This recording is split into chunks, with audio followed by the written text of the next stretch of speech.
오늘 이 시간에는 사무엘상 1장 26절부터 28절, 2장 1절부터 11절까지 말씀을 통해서 기도 안에서 밖으로, 기도 안에서 밖으로라는 제목을 가지고 두 손을 활짝 펴고 기도 시리즈 세 번째 마지막 시간입니다. 오늘 마지막 시간으로 이제 마치도록 하겠습니다. 오늘 마치고 다음 주에는요, 제가 주일날 책 한 권을 나눠드릴 거예요. 아주 짧은 책인데 내가 구원받았는지를 어떻게 알 수 있는가 라는 주제입니다. 짧은 책입니다. 존 오토보그라고 제가 개인적으로 좋아하는 목사님이 쓰신 100페이지 안 된 아주 짧은 책인데 그 책을 가지고 은혜를 좀 나누고자 합니다.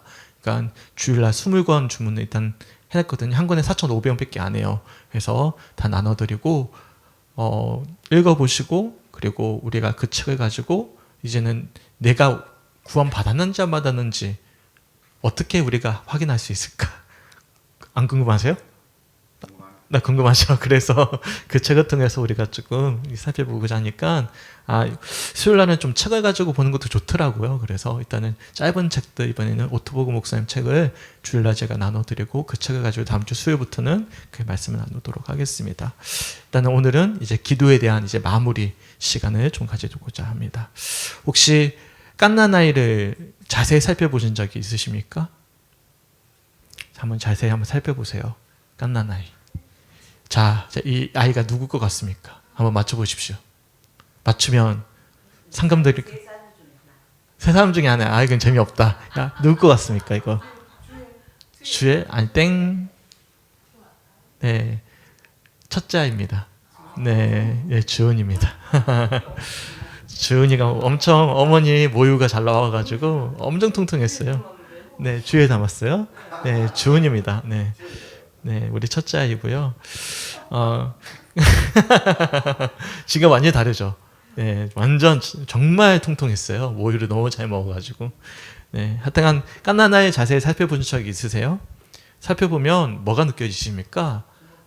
네, 주먹 쥐고 있죠. 근데 뭐가 느껴지냐면 아이를 자세히 살펴보면 사람이 본래적으로 이거 타고났구나라는 것을 알게 됩니다. 원죄라는 말 들어보셨습니까? 원죄가 뭐죠? 근원적인 죄를 뜻하는데요. 아담과 하와가 선악을 알게 하는 열매를 따서 먹은 후부터 본질적으로 부패해져 버린 인간의 상태를 우리가 원죄라고 합니다. 그런데 깐나나이를 자세히 살펴보잖아요.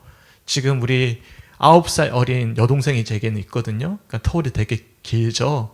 아이를 낳습니다. 제 딸아이를 낳는데 지금 죽으려고 그래요.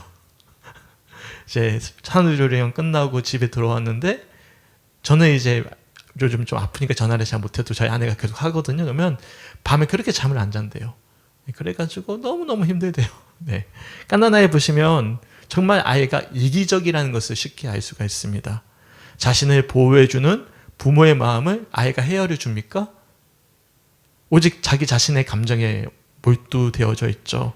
예를 들어서 도저히 모유 수유를 할 수 없는 상황이에요.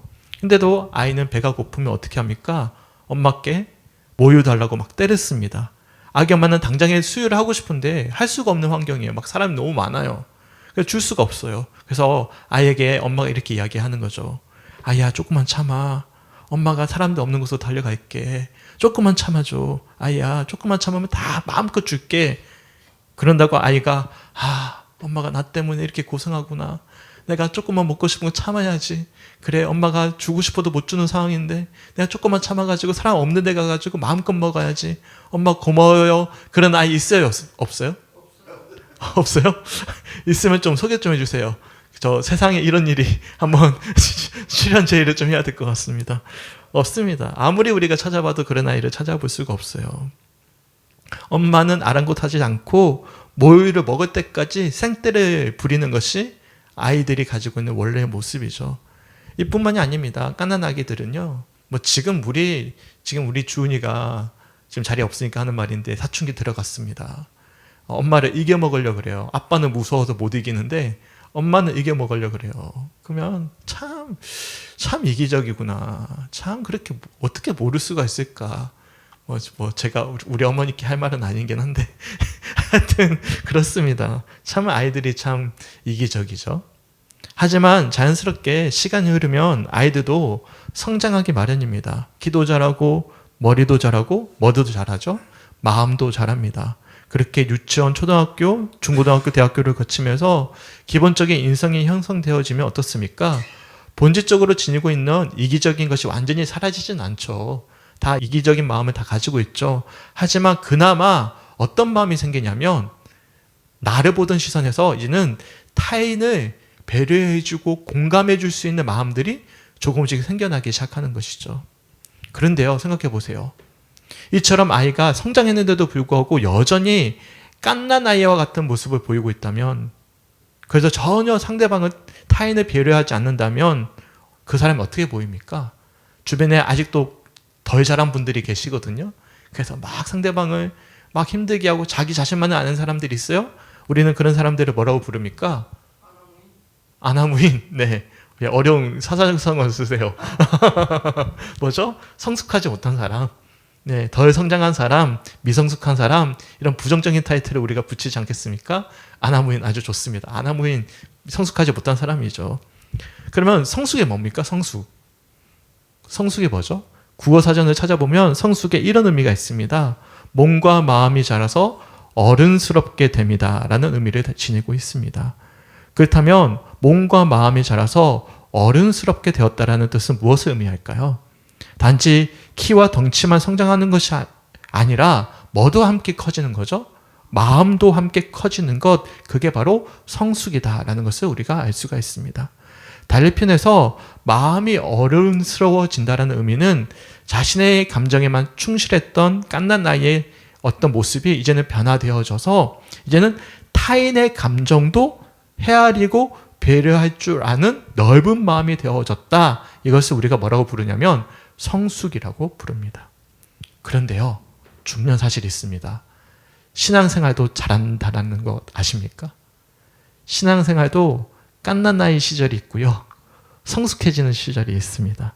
그러니까 신앙생활도 이 성숙함이라는 것이 얼마나 중요한지 몰라요. 사실 신앙생활의 첫 시작은 갓난 나이와 같습니다. 대부분 어떻게 교회 오셨습니까? 저는 못된 신앙입니다. 못된 신앙 들어보셨어요? 모태신앙. 모태신앙이고요. 어쩔 수 없이 어머니 손에 이끌려서, 그것도 제 선택이 아니지만 어쩔 수 없이 갓난 아이 신앙이죠. 엄마 때문에 온 거니까. 어떻게 오셨어요?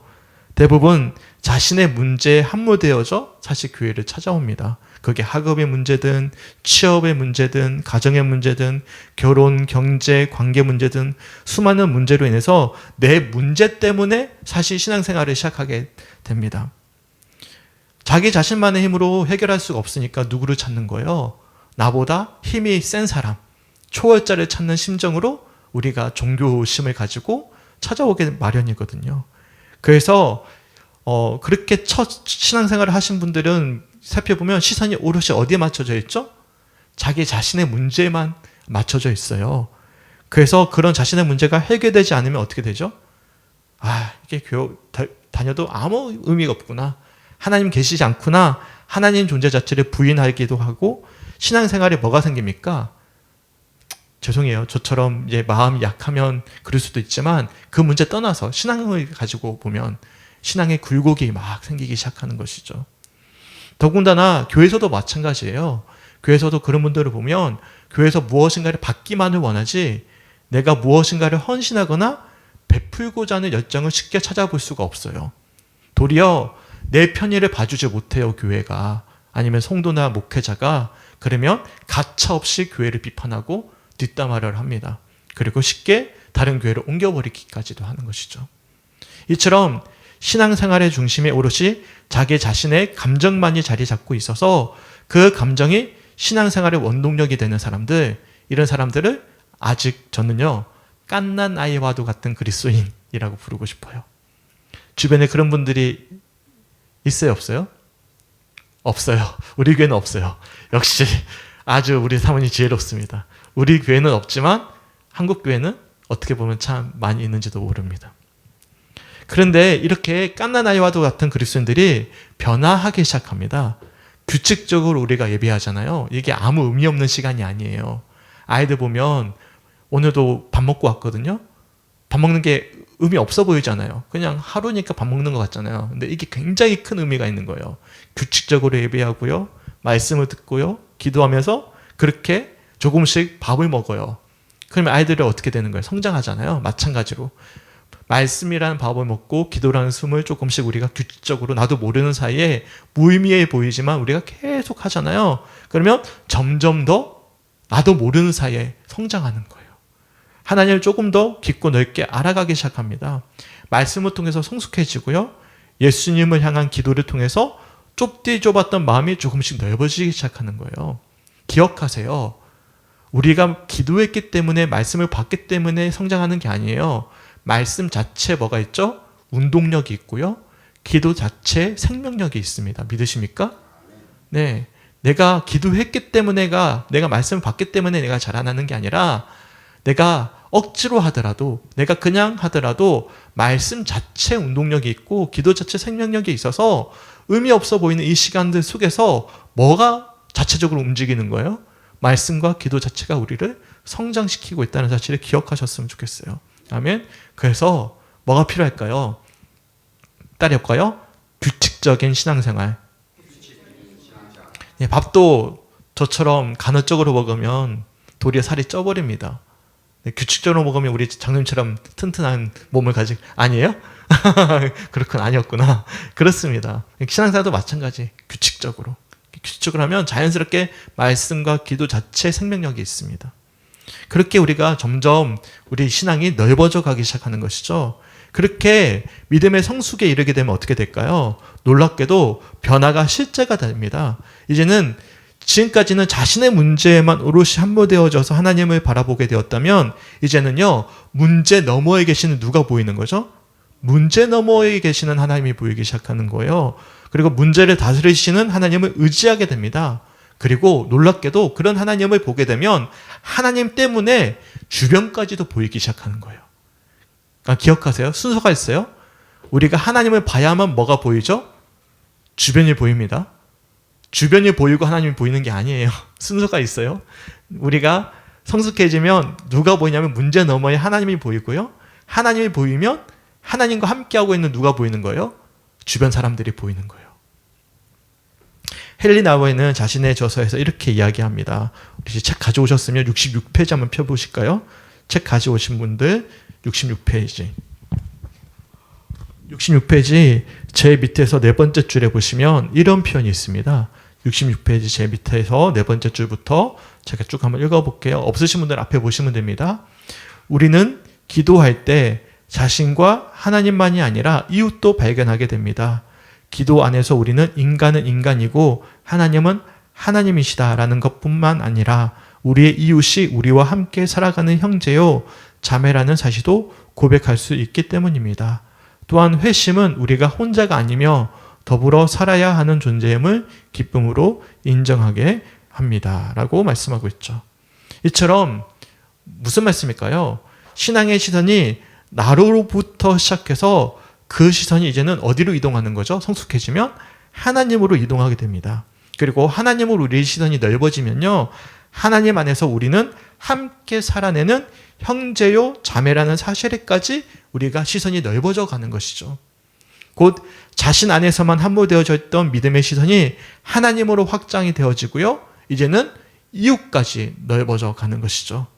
이러한 모습을 저는 뭐라고 표현하고 싶냐면 믿음의 성숙이다 라고 표현을 하고 싶어요. 믿음의 성숙. 따라해볼까요? 믿음의 성숙.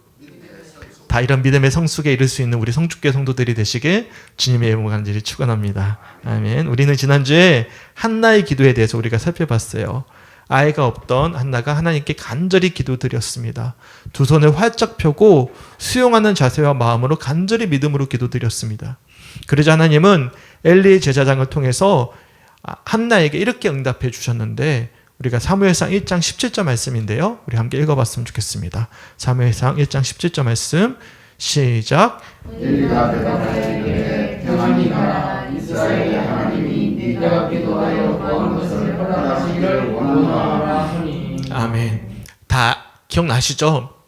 처음에 엘리 제사장이 한나를 어떻게 대했죠? 책망했잖아요.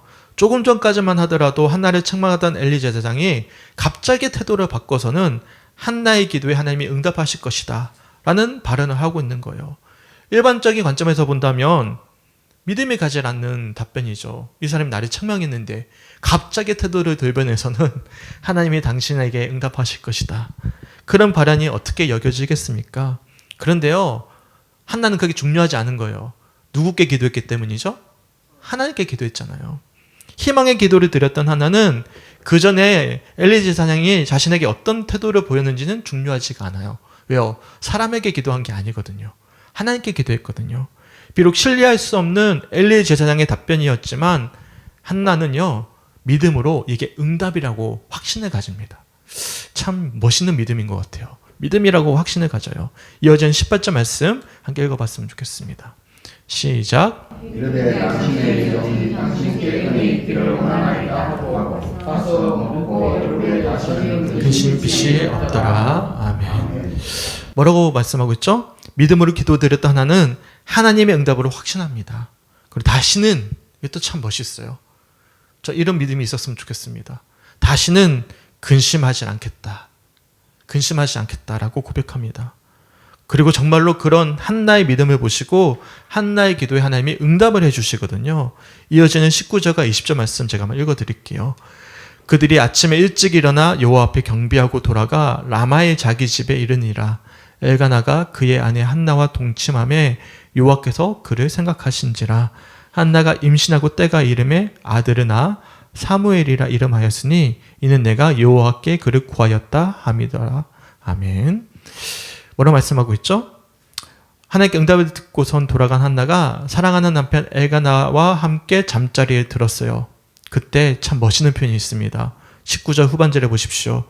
여호와께서 그를 생각하셨다. 참 너무 멋있는 표현이에요. 하나님께서 누구를 기억하셨냐면 믿음으로 기도하고 있던 한나를 기억하신 거예요. 그래서 본문 20절을 보시면 한나의 기도가 드디어 응답을 받았음을 우리들이 알 수가 있습니다. 그런 과정 가운데 한나가 아들을 임신하게 됩니다. 그리고 태어난 아들의 이름을 장명을 하는데요. 어떤 이름을 졌냐면 내가 여호와께 그를 구하였다라는 의미를 담은 사무엘이라는 이름으로 이름을 짓게 되는 거예요. 그러니까 사무엘의 이름의 뜻이 뭐라고요? 내가 여호와께 그를 구하였다.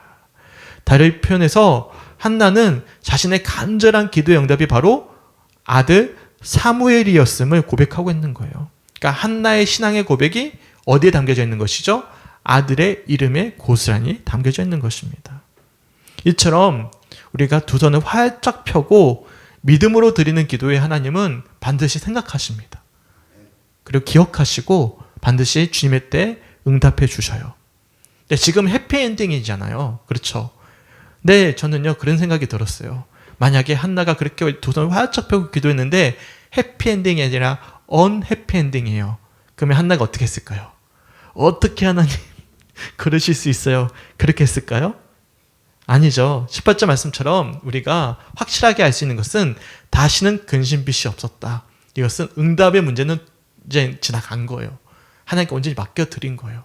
그래서 저는 혹여나 언해피엔딩이 되더라도 한나는 하나님의 뜻대로 정말로 하나님의 헌신되는 삶을 살아냈을 것이라 저는 생각이 되어집니다. 이처럼 기도란요 하나님이 하실 것임을 신뢰하는 것입니다. 믿으십니까? 비록 처음에는 지역적인 자기 자신의 문제를 가지고선 기도를 시작하지만 온전히 하나님 앞에 모든 것을 내려놓고 하나님께서 하셔야만 한다는 사실을 믿는 믿음이 바로 기도입니다. 그리고 이루어질 모든 일들이 바로 하나님이 하신 일이고, 그래서 기도에 대한 하나님의 응답임을 믿고 신뢰하는 것, 이것이 성숙으로 나아가는 기도의 자세입니다. 그리고 앞으로 이루어질 응답이 내가 원하던 응답이든 원하지 않았던 응답이든 그것은 사실 결과는 하나님의 것이지 내 것이 아닌 거예요. 여기까지 나갈 수 있는 우리 성죽교회 성도들이 되었으면 좋겠습니다. 근데 정말 중요한 사실이 있습니다. 하나님 우리를 사랑하실까요? 사랑하지 않으실까요? 정말 사랑하시죠. 특별히 믿음으로 기도하는 성도들을 사랑하실까요? 정말 사랑하시죠. 그렇게 내게 주신 응답이 하나님이 보시기에 어떤 응답이에요? 최선의 응답이에요. 그게 최선의 응답이에요. 근데 그게 내 욕심 때문에 가려지는 거지. 내게 주어진 이 자리가 최선인데 내 욕심 때문에 그게 가려진 것처럼 내 응답이 최선인데 내 욕심 때문에 가려지는 거예요. 그래서 우리의 시선이 어디께 다시금 맞춰져야 됩니까? 우리 하나님께 맞춰주시기 바랍니다. 그래서 하나님은 진정한 기도에 대해 가장 최선의 응답을 주시는 분이심을 신뢰해야 됩니다. 이러한 모습이 우리가 지금 주제로 삼고 있는 두 손을 활짝 펴고 믿음으로 드리는 기도의 모습이에요. 소망하기는 오늘 이 시간 예배드리는 우리 성주교 성도님들 모두 다 이처럼 두 손을 활짝 펴고 믿음으로 기도 드릴 수 있는 정말 성숙한, 찾아보기 힘든 성숙한 하나님의 진정한 기도의 사람들이 되시길 주님의 이름으로 간절히 축원합니다. 아멘. 신앙이 성숙해지면 하나님을 신뢰하게 됩니다. 자신의 문제에서 벗어나 진정한 자유를 누리게 되는 것이죠. 전능하신 하나님께서 가장 최선으로 응답하실 것임을 신뢰할 수 있기 때문에 그렇습니다. 이처럼 신앙이 성숙해져 자유를 누릴 때 우리는 내 문제에서 벗어나 주변을 살펴볼 수밖에 없게 돼요. 왜요? 하나님이 나를 사랑하시는데 너도 사랑하신 애가 되는 거예요. 주변의 이웃들도 사랑하시네? 똑같이 사랑하시네? 그런 하나님의 마음으로 주변을 바라보게 되는 것이죠. 그렇게 깨닫게 되는 거예요. 이런 신앙의 성숙에 관해 나우엔도 이렇게 이야기하고 있는데요. 한번 살펴봤으면 좋겠습니다. 페이지 60페이지 한번 펴보실까요? 책의 60페이지. 60페이지 위에서 두 번째 줄에 보시면 60페이지 위에서 두 번째 줄에 보시면 이런 문장이 있습니다. 제가 한번 읽어볼게요. 희망의 기도는 다른 사람에 대한 경계심을 풀게 하고 개인적인 열망의 한계를 넘을 수 있도록 자신을 키워나가는 기도입니다. 그렇기 때문에 우리의 기도가 이웃을 배제해 버린다면 그것은 기도라고 말할 수 없습니다. 또한 쭉 내려가시다가 중간에 보시면 이런 표현이 있어요. 또 한번 줄 그어보세요. 기도하는 것은 결코 반사회적이거나 자기 중심적일 수 없습니다. 항상 기도하지만 이웃을 배제한다면 그때의 기도는 진실한 것이 아닙니다. 진실한 기도는 그 본질상 사회적인 의미를 지니게 됩니다. 굉장히 중요한 이야기예요. 우리가 기도를 열심히 하다 보면 다들 이런 경험을 해보셨을 거예요. 처음에는요, 내 문제 때문에 막 열심히 기도하는 거예요. 응답받기를 간절히 사모하면서 기도합니다. 하지만 그렇게 간절히 기도하다 보면 어느 순간요, 그 기도가 하나님이 원하시는 방법으로 응답받을 것임을 내 스스로 확신이 생길 때가 있어요. 그런 경험 해보셨어요? 안 해보셨으면 기도하셔야 됩니다. 확신이 생기기 시작하는 거예요. 그리고 두 손을 활짝 펴고 그동안 하나님께 간절히 기도했던 기도 제목을 이제는 내려놓게 되는 거예요. 더는 기도하지 않고 맡겨드리게 되는 거예요. 근데 놀랍게도요, 그때부터 어떤 일이 벌어지냐면 기도가 그러고 나서 끝이 나지 않습니다. 기도가 확장되어지는 거예요.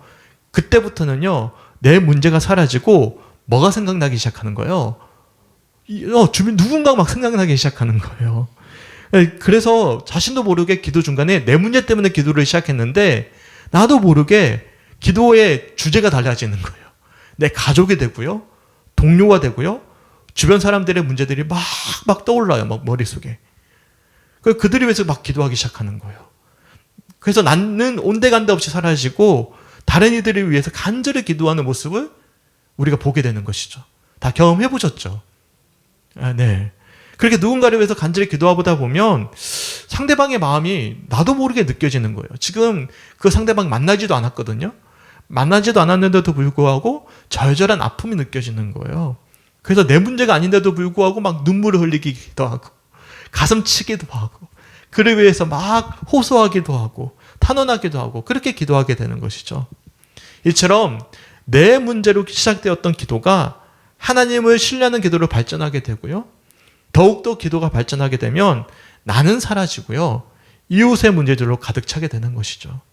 달리 표현해서 기도가 오늘 주제 말씀이에요. 안에서 밖으로 확장되어져 가는 것입니다. 이것을 우리가 믿음의 시선의 변화라고 부르고 이것을 따라해볼까요? 믿음의 성숙이다. 이게 믿음의 성숙이에요. 나를 넘어서 하나님을 보게 되는 것이고 하나님을 봄으로 뭘 보게 되는 거예요? 이웃을 보게 되는 것. 이것을 우리가 뭐라고 부른다고요? 믿음의 성숙이다라고 부를 수 있는 거예요. 나후에는 두 손을 활짝 펴고에서 이런 기도의 성숙과 믿음의 성숙을 시로 표현을 합니다. 71페이지 한번 펴보실까요? 71페이지에 시가 있죠. 보이십니까? 네, 두 번째 줄부터 시가 있는데 제가 한번 읽어볼게요. 사랑하는 하나님, 당신 마음 더 깊숙이 저를 데려가실 때 제 인생 여정의 동방자들 또한 저와 똑같이 당신의 충만하고 친밀한 사랑을 받는 이름을 깨닫습니다. 당신 연민의 마음 속에 그들 모두를 위한 자리가 마련되어 있습니다. 그 누구도 제외되어 있지 않습니다. 사랑이신 하나님, 당신이 지니신 연민의 마음을 저에게도 나누어 주십시오. 그리하여 형제 자매들에 대한 저의 사랑을 통해 당신의 무한하신 사랑이 드러나게 해 주십시오. 참 멋있는 시죠. 한나는 하나님의 응답을 받고 아들 사무엘을 키우게 됩니다.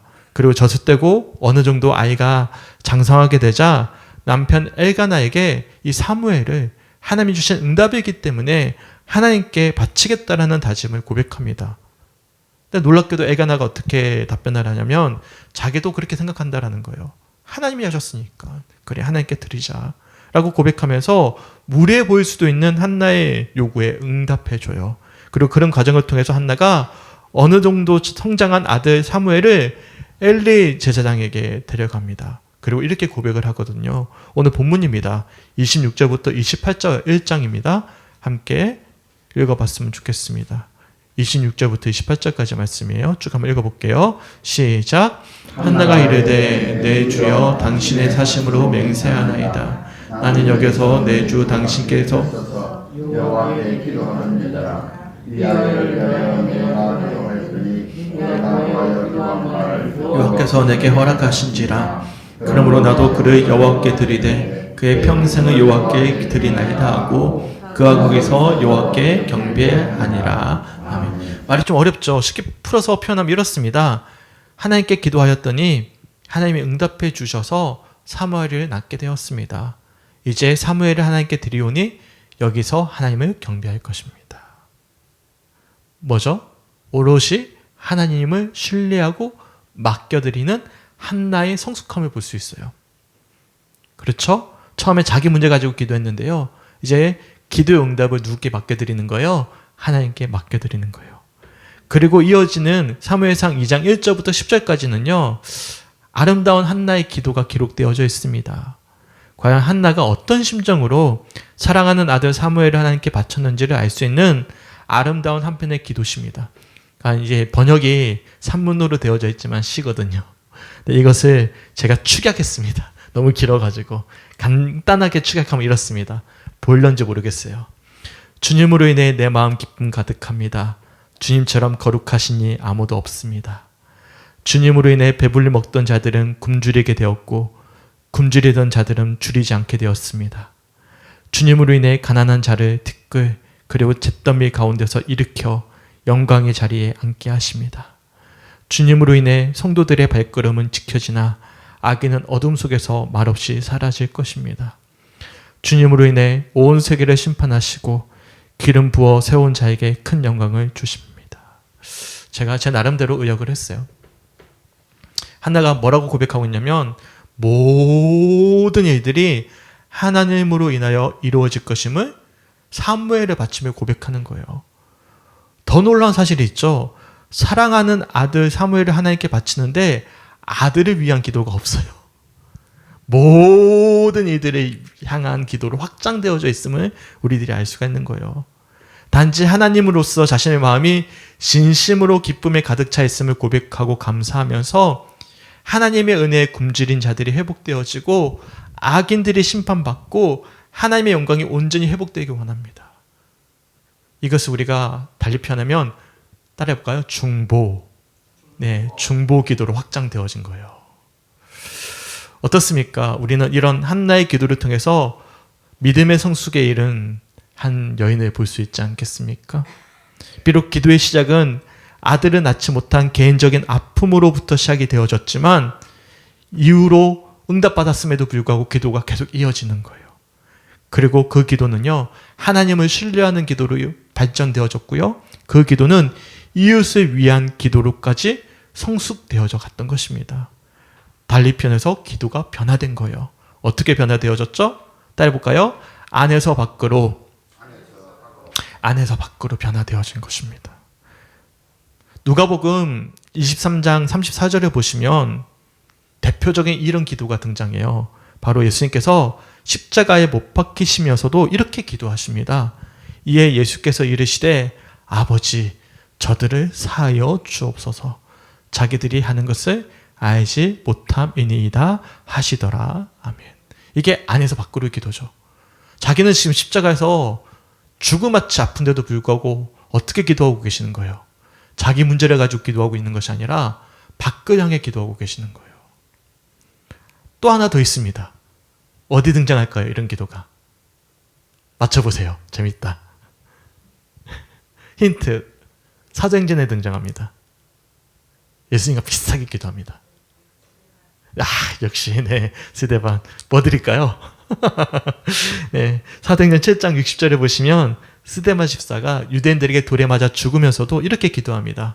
무릎을 꿇고 크게 불러 이르되 주여 이 죄를 그들에게 돌리지 마옵소서. 그러니까 예수님과 스데반 집사의 기도는요, 안으로 향해 있지 않았습니다. 그들의 기도는 모두 다 안에서 밖으로 향해져 있었어요. 그러니까 믿음의 성숙이란 뭘 의미하는 거예요? 안에 갇혀있던 것들이 밖으로 변화되어져 가는 것.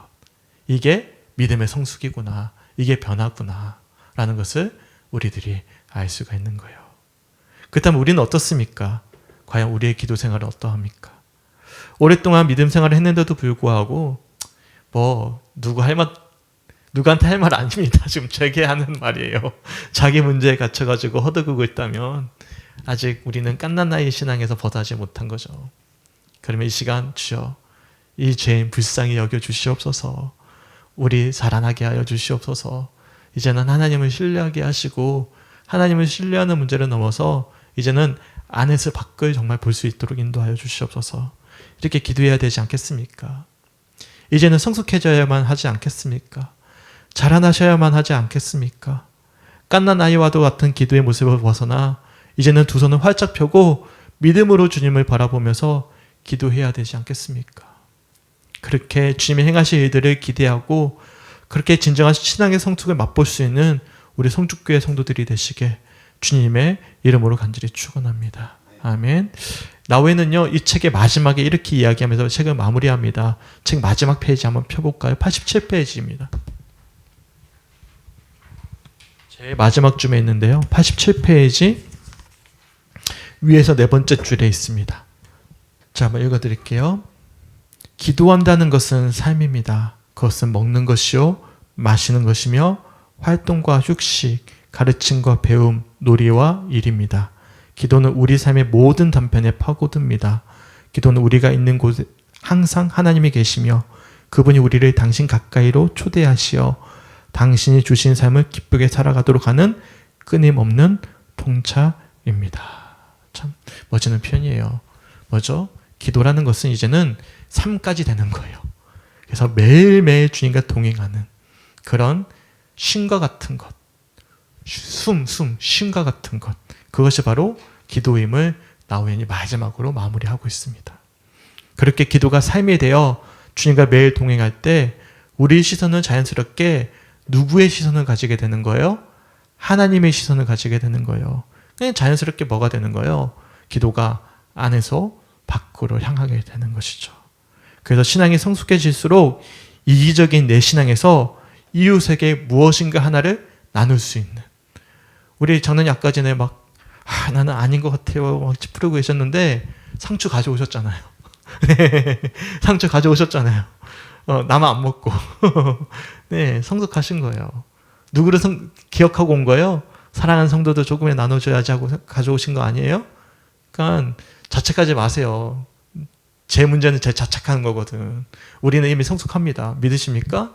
근데 이거는 우리가 실천하면 되는 문제예요. 이제는 우리 이미 성숙한 그릇을 가지고 있어요. 이제 실천해야 될 때입니다. 소망하게는 3번에 거쳐서 나누었던 말씀 기억하시기 바랍니다. 기도가 삶이 되어 이제는 꽉 폈던 손을 피고 이제 침묵 속으로, 주님과의 관계 속으로 나아갈 수 있는 우리 성축교회 성도들이 되었으면 좋겠습니다. 아멘. 또한 기도란 믿음으로 보는 거예요. 믿음으로 바라봄으로 희망을 품고 하나님께 기도할 수 있는 우리 성주교회 성도들이 되었으면 좋겠습니다. 아멘. 세 번째 마지막은 뭐였죠? 안에서 밖으로예요. 안에서 밖으로. 믿음의 시선이 변화되어 진정으로 이 땅에 주님께서 맡겨주신 사명을 잘 감당하는 성주교회 성도들이 되시길 주님의 이름으로 간절히 축원합니다. 그럴 때 우리를 통해 하나님은 분명히 일하실 것입니다. 우리 성주 땅에 교회 다니는 사람들이 손가락질 받는 이 안타까운 현실 속에서 이제는 정말로 교회 다니는 사람다운 삶을 살아낼 수 있었으면 좋겠습니다. 그리고 우리가 먼저 본이 되었으면 좋겠습니다. 와, 진짜 예수 믿는 사람이다. 어떨 때 그게 가능하죠?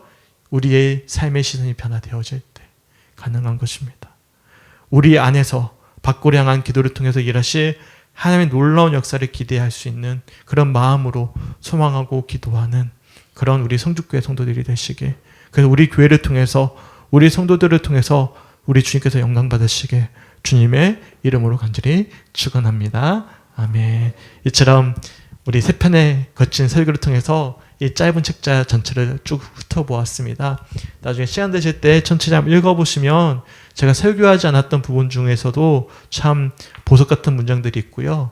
다음 주도 기대하세요. 다음 주는 이 책이 아닙니다. 다음 주는 내가 구원 받았는지 안 받았는지 어떻게 하면 알 수 있을까 주제 가지고 우리가 함께 책자를 가지고 그것도 한 3주 정도 우리가 한번 살펴봤으면 좋겠는데요. 이렇게 함께 말씀을 나누었으면 좋겠습니다. 우리 함께 나눠드렸던 우리 찬양 악보집 보시면서 찬양하시고 우리가 함께 기도했으면 좋겠는데, 오늘은 찬양하고 한 3, 4분 정도만 우리가 기도를 하고 가겠습니다. 그리고 숙제, 집에 가셔서 어떤 기도를 꼭 하셔야 돼요? 중보기도. 따라해볼까요? 중보기도. 옆에 보세요. 한번 서로 얼굴. 누가 왔나? 중보기도. 중보기도. 자, 우리 보시면서 이태옥, 우리 조우자, 하성덕, 우리 서정탁, 이민숙, 이인영, 이종숙, 우리 방옥순, 우리 이예림, 하정환, 이 다 보이시죠? 네, 이분들을 위해서 뭐 하는 거예요, 오늘? 어떻게 중보기도 하냐면 이분들이 중보기도의 용사가 되게 하여 주시옵소서. 이렇게 기도하는 거예요. 무슨 말인지 이해 가시죠? 이분들을 통해서 교회가 부흥케 하여 주시옵소서. 중보기도의 용사가 되게 하여 주시옵소서. 영혼을 살리는 사람 되게 하여 주시옵소서. 서로를 위해서 기도해 주셨으면 좋겠습니다. 그게 집에 가서 할 숙제입니다. 나중에 검사할 거예요, 다음 주에. 네.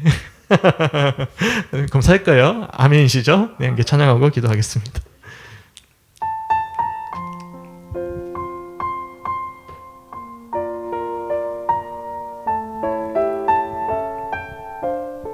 우리가 이런 찬양의 고백에 누군가가 되었으면 좋겠습니다.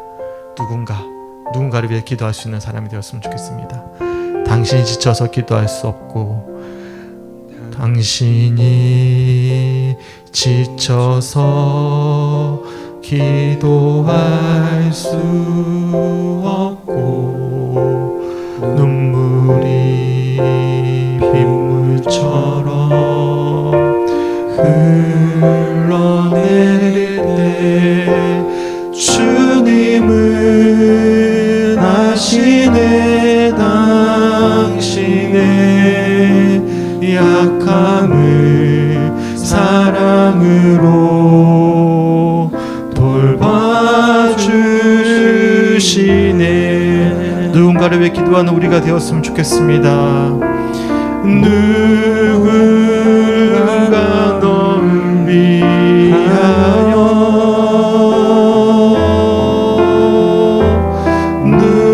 누군가 기도하네.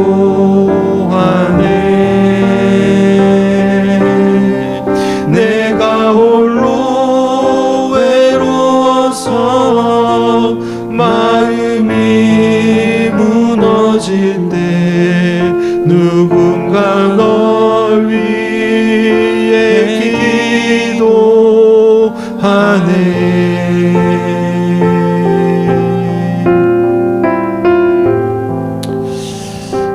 참 멋있는 찬양인 것 같습니다. 정말 우리가 이런 누군가를 위해서 기도할 수 있는 정말 성숙한 그리스도인들이 되었으면 좋겠습니다. 그리고 함께 찬양했으면 좋겠습니다. 당신 외로이 홀로, 당신이 외로이 홀로 남아 왔을 때 당신은 누구에게 위로를 얻나 주님은 아시네 당신의 마음을 그대 홀로 잊지 못함을 조용히 그대 위에 조용히 그대 위에 누군가 기도하네 내가 홀로 외로워서 마음이 무너질 때 누군가 널 위해 기도하네 누군가 널 위해 기도하네 누군가 기도하네 누군가 널 위하여 우리가 누군가를 기도할 수 있는 성숙한 그리스도인들이 되기 원합니다. 누군가 기도하네 내가 홀로 외로워서 내가 홀로 외로워서 마음이 무너질 때 누군가 널 위해 기도하네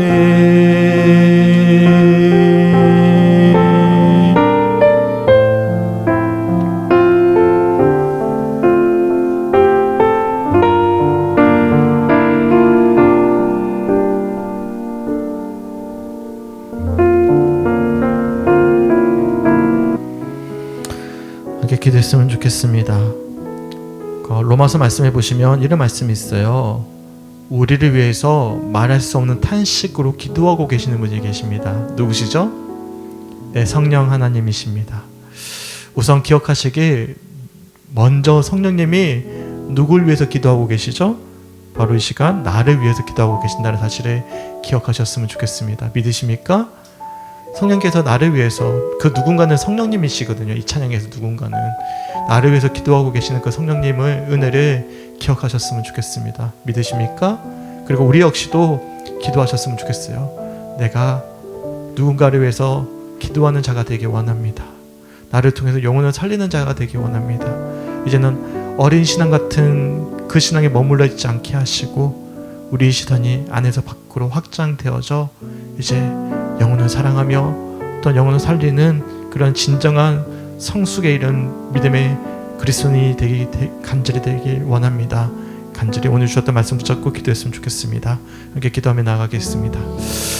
주님 아버지 너무나 감사합니다. 주님의 은혜가 함께 하시고 붙잡아 주셔서 오늘 이렇게 우리 말씀을 통해서 주님의 마음을 확인하게 하시면 너무나 감사합니다. 하나님 아버지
말할 수 없는 탄식을 기도하고 계심을 기억하게 하시며 그 십자가의 은혜로 말미암아 우리가 용서받았음을 기억하게 하시고 그 안에 신뢰할 수 있는 믿음 허락하여 주시길 간절히 소원합니다.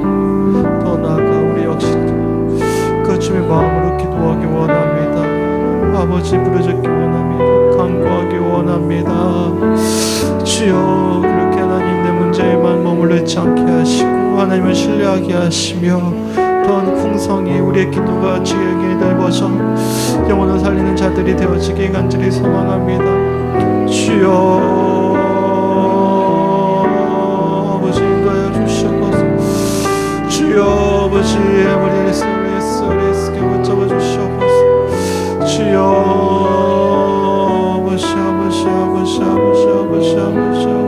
하나님, 그런 하나님 저 자신은 하나님의 마음을 가지고 살아내는 성도들이 되어질 수 있도록 인도하여 주시옵소서. 이 세상에 얼마나 불쌍하게 살아내는 이들이 얼마나 많이 있는지 주님 그 영혼들을 불쌍하게 여겨주시고 하나님 그들을 위해서 눈물로 기도할 수 있는 우리 모두 할 수 있도록 아버지 함께 하시고 붙잡아 주시옵소서. 그런 교회와 성도들이 되어질 수 있도록 인도하시고 붙잡아 주시옵소서. 주님 인도하여 주시옵소서. 아버지 인도해 주시옵소서.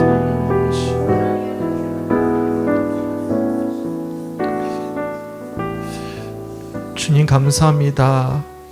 오늘 말씀을 통해서 오늘 이 시간에도 죽을 수밖에 없는 이 죄인, 이 불쌍한 이 자리 위에 말할 수 없는 탄식으로 기도하고 계시는 성령 하나님이 이미 우리를 위해 중보하고 계심을 또한 깨닫게 하심에 너무나 감사합니다.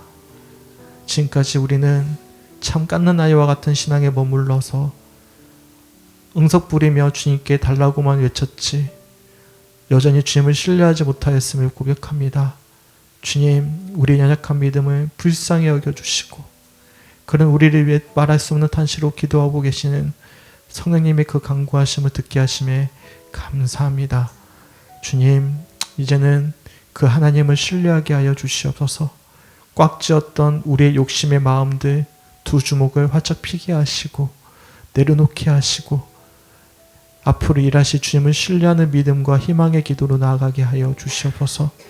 우리의 기도의 지경이 넓어지게 하시고 주님의 마음을 이 시간 고스란히 내 마음으로 녹여지는 이 시간 될 수 있도록 인도하여 주시옵소서.